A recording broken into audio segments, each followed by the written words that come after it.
Another group of patients where ERG testing can be very helpful are those with nystagmus. These are usually infants who are difficult to image. Aside from our clinical examination and indirect ophthalmoscope examination, there are sometimes few additional clues. Our initial goal is establishing if there is a sensory issue. The retinal exam in some of these diseases can show no findings or subtle findings, so the ERG can sometimes shed light on the diagnosis.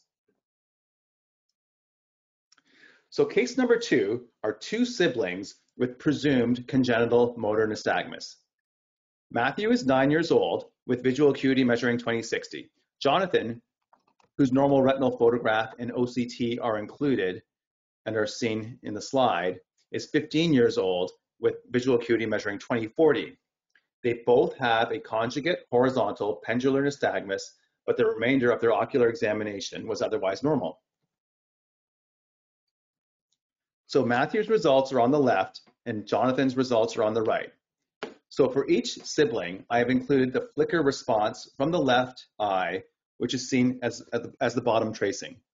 The amplitudes are reduced compared to normal. However, the amplitudes are above the 5 microvolt cutoff that I like to use as a marker for cone dysfunction. Implicit times are also normal for both kids. This suggests healthy cone function. The top 2 graphs demonstrate the dark adapted results. For Matthew, the left eye shows good response to dim light stimulation, suggesting good rod function, and a healthy 3.0 candela flash response, suggesting a good combined rod and cone response. Similarly, Jonathan demonstrates good bright response in the right eye, suggesting good combined rod and cone function.